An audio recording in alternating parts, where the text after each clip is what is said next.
오래전 대학 청년 시절에 연말이 되었습니다. 이 청년부 예배에서 내년 한 해 나에게 주시는 하나님의 말씀을 뽑는 그런 시간이 있었습니다. 우리 여기 나오실 때도 이렇게 말씀을 카드로 함께 드리는 경우도 있는데요. 그런 말씀들을 이렇게 뽑는 시간이 있었습니다. 큰 통에 말씀 카드들이 가득 담겨 있고 두근거리는 마음으로 말씀을 뽑았는데 바로 이 말씀이었습니다. 출애굽기 19장 4절 말씀인데요. 내가 애굽 사람에게 어떻게 행하였음과 내가 어떻게 독수리 날개로 너희를 업어 내게로 인도하였음을 너희가 보았느니라. 아멘. 이 말씀을 딱 뽑아서 펼쳐 들었습니다. 당시에 저는 예수님을 만나고 얼마 지나지 않은 때였기 때문에 말씀을 많이 알지는 못했습니다.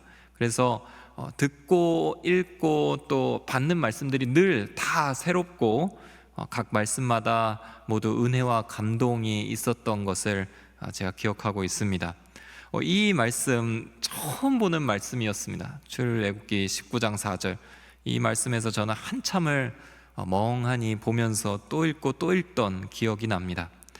독수리 날개로 업어서 인도하시는, 아주 멋진 표현이잖아요. 이 멋진 표현이 성경에도 있구나.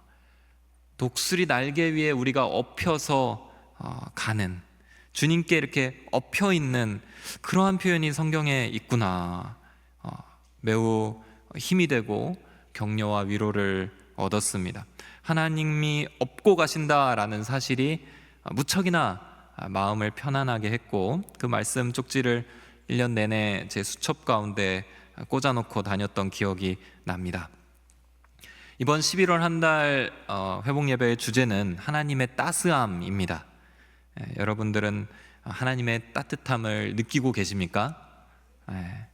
스산해지는 이 늦가을이 되면 이렇게 달콤하고 따뜻한 차 한 잔이 우리의 몸을 이렇게 확 녹이는 그런 경우들이 있죠. 그러한 것처럼 따뜻함이, 하나님의 그 따뜻함이 우리 마음을 녹이고 만지고 치유하는 그런 경험을 여러분들 하고 계시는지요? 만약에 이를 한 번도 느껴보지 못한 분이거나 아니면 너무 오래전에 경험해서 그것이 좀 기억해내는데 가물가물한 분이시라면 이번 한 달 여러분들 안에 우리의 영혼을 비추고 덮으시고 녹이시는 그 하나님의 따뜻함이 체험되기를 주의 이름으로 축원합니다. 하나님은요, 하늘에 계시지만 또 동시에 이 땅에서 우리와 함께 하시는 분이십니다. 하늘에 계시다라는 것의 의미는 우리의 생각과 우리의 경험과 우리의 상식을 뛰어넘는 아예 차원이 다르신 창조주 하나님이시다라는 뜻입니다.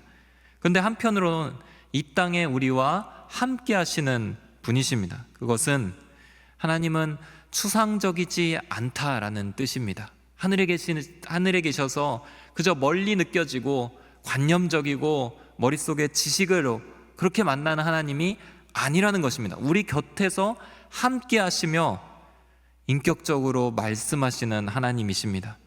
하나님은 인격으로 우리와 교제하기를 원하십니다. 그래서 우리는 하나님을 경험적으로 알아가게 됩니다. 하나님이 어떠한 분이신지 마치 모르던 어떤 사람을 소개받아서 그 사람과 함께하면서 이렇게 알아가는 것처럼 우리는 하나님을 경험하고 친밀하게 함께하면서 가까워지게 됩니다. 관계, 교제, 동행, 인격, 이런 표현들이 다 하나님을 향해서 동일하게 쓰입니다. 하나님을 알아가는 것은 지식적이 아니라 체험적인 것입니다. 성경은 하나님이 어떤 분이신지 또 하나님과 교제하는 것이 무엇인지를 알려주는 책입니다. 하나님을 경험하게 하기 위해서 성경은 구체적인 언어를 풍성하게 사용하면서 우리에게 하나님을 소개합니다. 우리는 성경을 읽으며 매우 생생하게 하나님을 만날 수 있습니다. 우리가 정말 성경을 가지고 다니면서 계속 읽어야 하는 이유입니다. 회복은 어떤 전문가들을 만나서 본질적으로 이루어지는 것이 아니라 하나님의 말씀을 읽어갈 때 그 안에서 하나님을 발견할 때 본질적으로 이루어집니다. 그 믿음을 가지시기를 바랍니다.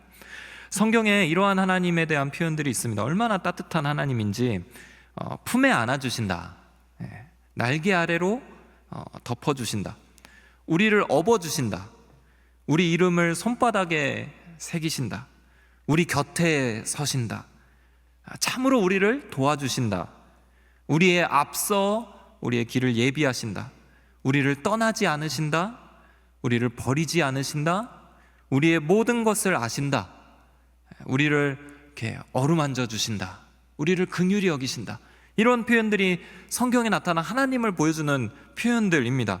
사랑하는 성도 여러분, 이러한 인격적이고 따스한 하나님을 정말 체험하기를 주의 이름으로 축원합니다. 여러분들 안에서 이러한 하나님을 경험하는 것이 막 풍성히 일어나기를, 그러한 축복을 하나님께서 부어주시기를 주의 이름으로 축원합니다. 예배를 드리는 이유는 설교를 듣고 성경 지식을 머릿속에 넣어서 지식적으로 성장하고자 함이 아닙니다.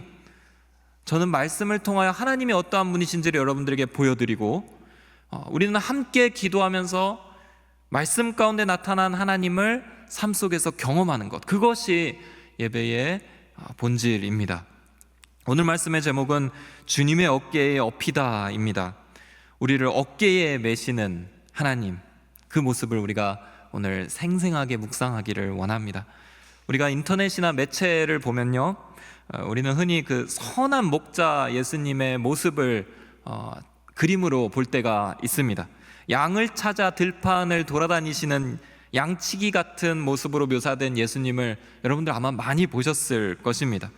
예수님을 양치기로 그려놓고 들판엔 수많은 양들이 있는, 그리고 또 예수님이 그 양을 또 찾아나가는 그런 모습들을 보셨을 겁니다. 예수님께서는 친히 자기 자신을 선한 목자다 이렇게 말씀하셨고, 또 다윗은 시편 23편에서 여호와는 나의 목자이시니 내게 부족함이 없다 이렇게 노래했습니다. 오늘 말씀 누가복음 15장에서는 예수님이 말씀하시는 비유 이야기가 나오는데, 한 잃어버린 양을 찾아 헤매는 양치기 이야기가 나옵니다. 이런 말씀들을 묵상하며 이미지로 그린 그림들이 있습니다. 한번 그림 한번 띄워주시죠.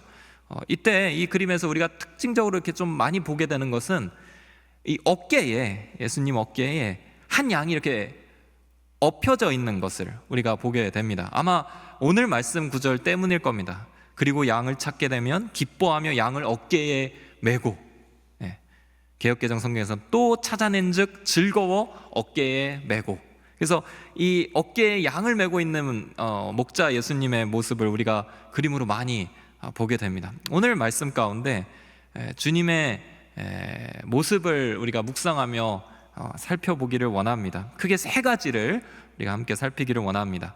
첫째로 우리를 찾아오시는 주님의 발을 신뢰하라입니다. 우리를 찾아오시는 주님의 발을 신뢰하라. 예수님의 이 이야기는 양 한 마리를 잃어버린 어떤 사람의 이야기에서 시작합니다. 특별하죠. 양이 100마리가 있는 사람이 있는데 한 마리를 잃어버린 거예요.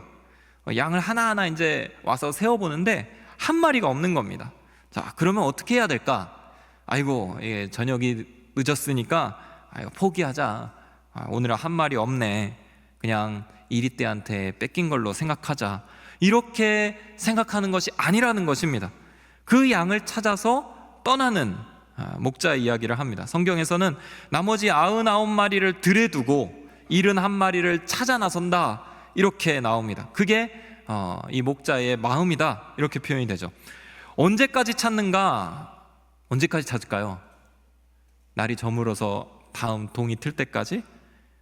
정확하게 성경에 말씀이 되어 있습니다. 누가복음 15장 4절 말씀에 너희 중 누가 100마리 양을 가지고 있었는데 그중 한 마리를 잃어버렸다고 하자.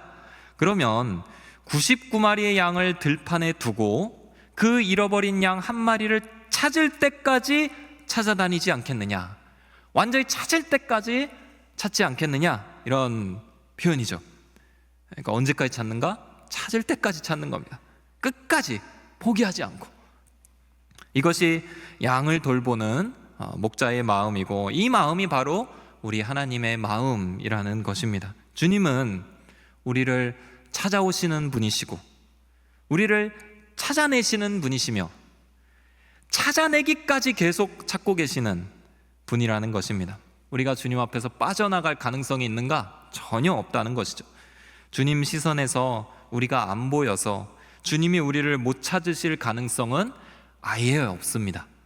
주님은 우리를 찾아내고 함께 하실 때까지 우리를 부르고 찾고 계십니다. C.S. 루이스라는 유명한 작가가 이 주님의 이러한 모습을 이렇게 표현합니다. 천국의 사냥개 같다, 이런 표현을 씁니다. 사냥개가 사냥감을 잡으면 그냥 계속 쫓아가서 어떻게든 물고 늘어지는지, 그 문 것을 주인이 뺄 때까지 그 놓치지 않고 계속 붙잡고 있는 그런 모습과 같다, 이렇게 표현을 합니다.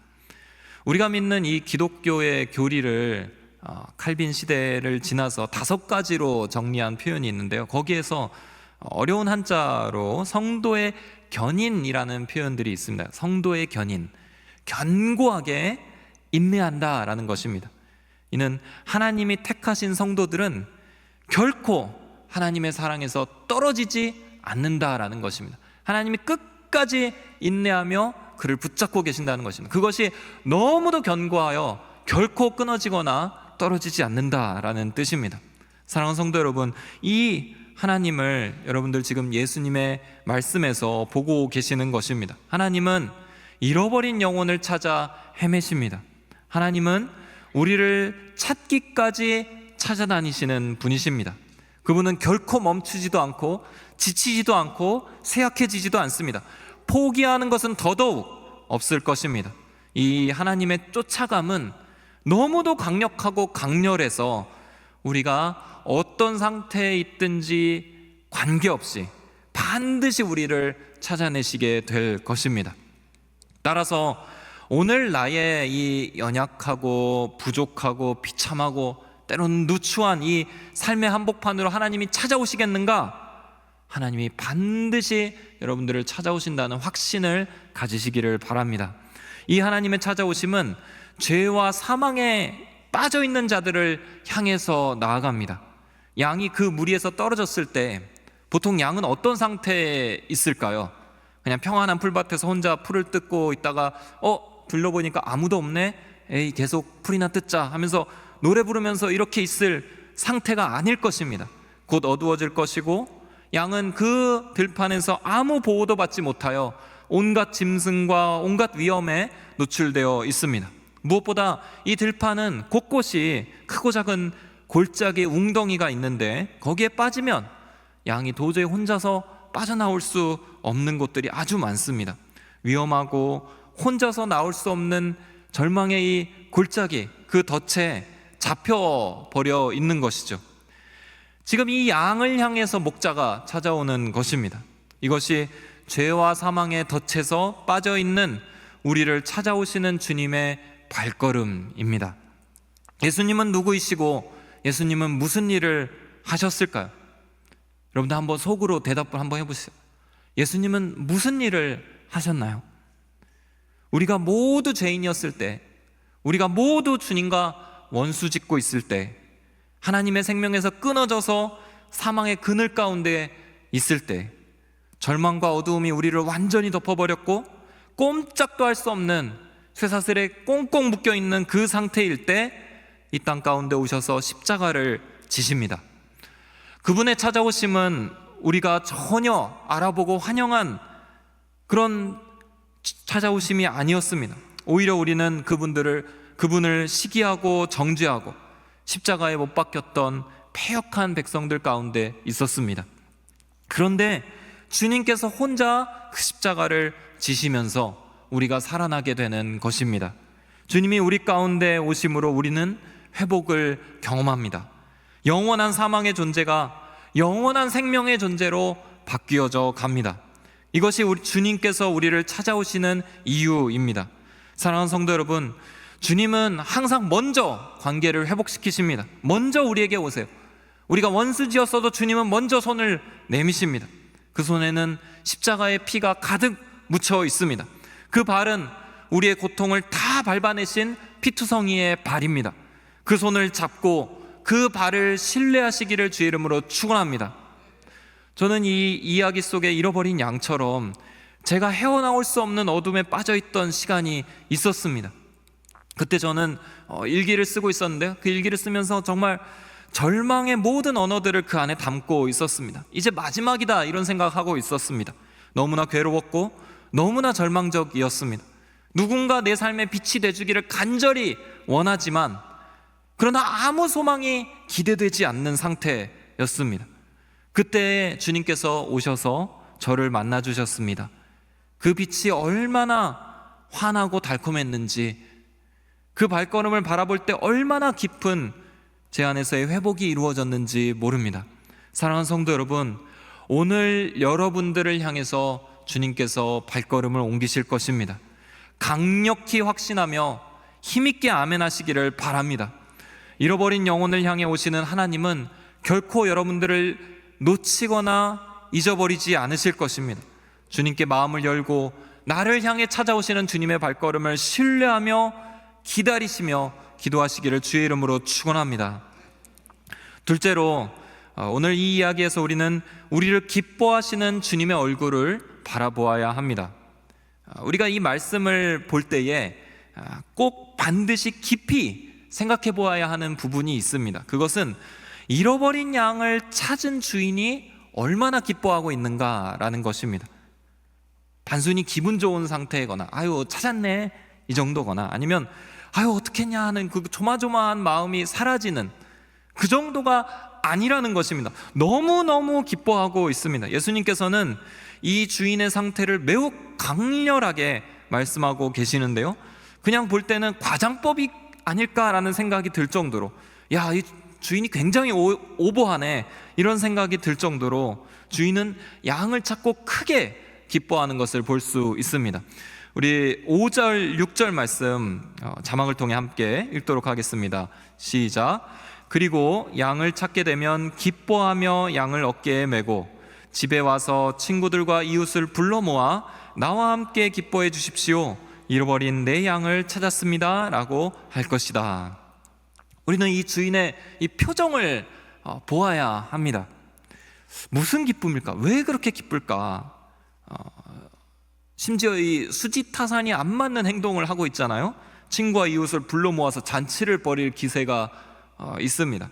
아마도 이 잔치 때문에 양 몇 마리가 희생되지 않을까 이런 걱정이 들 정도로 함께 기뻐하자 하면서 온 동네에 소리치는 것을 보게 됩니다.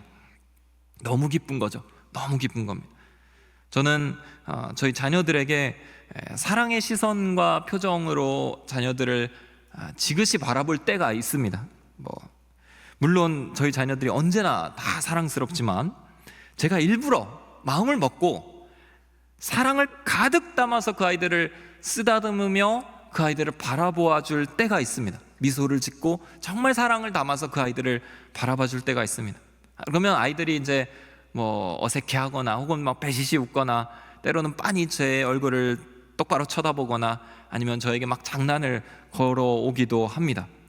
제가 왜 그렇게 하는가? 왜 그렇게 사랑을 가득 담은 눈빛을 일부러 보여주는가 하면 주님의 이 시선을 아이들이 느끼게 해주고 싶기 때문입니다. 주님께서 나를 바라보시는 그 시선이 어떠한 것인지를 아이들에게 간접적으로라도 좀 느끼게 해주고 싶기 때문입니다. 주님이 이렇게 너를 바라보며 사랑하고 있다는 사실을 아이들에게 말해주고 싶기 때문입니다. 아무리 생각해도 100마디 말보다는 한 번이라도 그 표정을 보여주는 것이 더 좋을 것 같아서 그렇게 바라보고 쓰다듬고 또 함께하는 시간이 있습니다.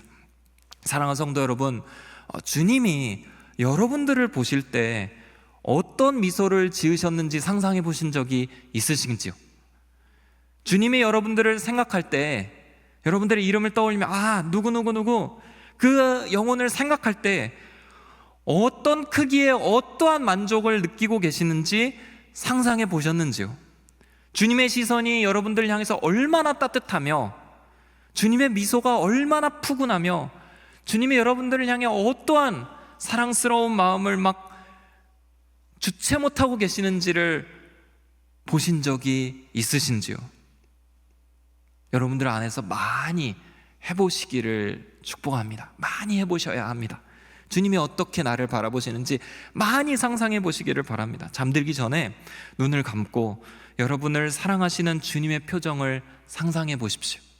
여러분을 얼마나 기뻐하시는지, 여러분을 얼마나 사랑하시는지, 여러분이 존재 자체로 그분에게 얼마나 참되고 진실하고 위대한 기쁨을 드리고 있는지 묵상해 보시기 바랍니다. 우리는 세상의 시선에 너무나 노출되고 익숙해져 있습니다. 그렇기 때문에 싸늘한 그 분위기가 당연한 것으로 알고 살아갑니다. 누군가 마음이 상하면 나를 향해서 눈에서 레이저를 쏘는 그런 세상에 우리는 살고 있잖아요. 그냥 길 가다가 막 자동차 경적 소리도 크게 울리고, 불편하면 조금도 가만히 있지 않고, 거친 말들이 그냥 쉽게 오가는 그런 세상 한복판에 우리가 있잖아요. 미소와 친절을 보기는 더더욱 어렵습니다. 그나마 있다면 그것도 어떤 서비스를 위한 가식적인 미소인 것이 많은 그런 세상에 우리는 살고 있습니다. 그러나 하나님의 사랑의 이 미소와 시선, 그 기쁨 가득한 얼굴에 만연한 그 미소 띤 하나님의 표정은 참으로 진실하고 우리 영혼을 향한 풍성한 긍휼과 애정이 담겨 있습니다. 하나님은 그것이 풍성하신 분이세요. 그런데 어린아이가 부모를 바라보듯이, 부모의 그 사랑의 시선에 눈을 맞추듯이 한번 하나님께 그 눈을 한번 맞춰보시길 바랍니다. 하나님은 어떻게 우리를 바라보시는가? 너무나 아름다운 문장이 성경에 있습니다. 스바냐 3장 17절 말씀입니다. 우리 함께 읽어보도록 하겠습니다. 시작. 내 안에 계시는 내 하나님 여호와께서는 구원을 베푸실 용사이시다. 그분께서 너 때문에 무척이나 기뻐하실 것이다. 그분의 사랑 안에서 너를 새롭게 해주시고 너로 인해 노래를 부르시며 기뻐하실 것이다. 무척이나 기뻐하실 것이다. 너를 새롭게 해주시고 너로 인해 노래를 부르시며 기뻐하실 것이다. 여러분들, 여러분들의 자녀를 위해 노래를 불러보신 적이 언제이신지? 태어났을 때 아마 콧노래가 좀 나왔을까요? 어떤 자녀의 어떤 정말 사랑스러운 모습에서 노래 부르는 일이 있었을까요? 근데 하나님은 우리를 보시며 노래를 부르시며 기뻐 뛰시는 분이라는 겁니다. 마치 춤을 추듯이 뛸 듯한 기쁨으로 충만해져 계시는 그것이 주님의 우리를 향한 마음입니다. 여러분을 창조하신 주님은 어떤 표정이셨을까요? 만들고 나서, 여러분들을 만들고 나서 어떤 표정이셨을까?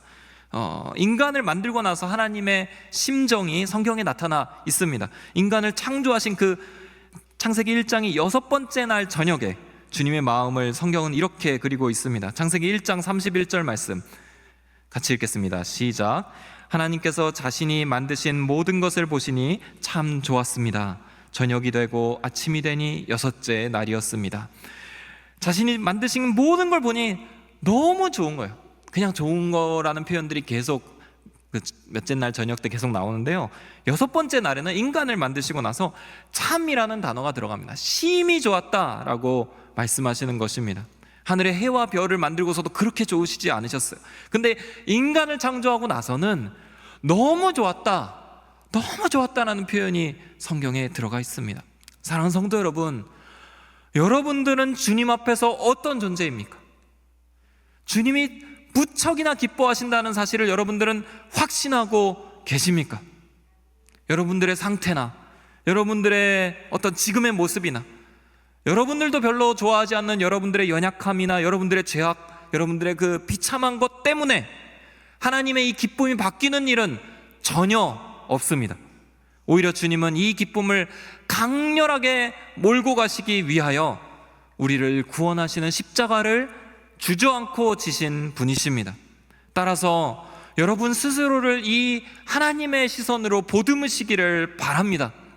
여러분의 몸이나 여러분들의 영혼을 함부로 상하게 하지 마십시오. 더 이상 스스로를 방치하거나 내버려 두거나 학대하지 마십시오. 운동도 하시고 몸에 해로운 것은 끊어내시고 회복을 결단하고 주님과 함께 가시기를 바랍니다. 하나님이 그렇게 기뻐하신다는 사실이 우리에게 있으니 그 얼굴을 바라보시며 그 따스한 미소 안에서 만족을, 기쁨을 충만히 회복시키시며 주님과 춤을 추며 회복의 여정을 걸어가시는 저와 여러분들 되시기를 축원합니다. 셋째로, 우리를 업고 가시는 주님의 어깨에 의지해야 합니다. 우리를 향해 찾아오시는 발걸음, 우리를 기뻐하시며 바라보시는 그 얼굴, 이제는 우리를 짊어지시는 주님의 어깨를 우리가 묵상하기를 원합니다. 지금 양을 찾은 그 주인이 특별한 행동을 하죠. 양을 어깨에 메고 즐거워하면서 돌아옵니다. 찾아낸 양이 다리가 상했다거나 아니면 이 찾아낸 양이 들만한 좀 가벼운 새끼 양이었거나 그런 거였으면 이해가 될 수 있습니다. 보통 양의 무게가 얼마일까요?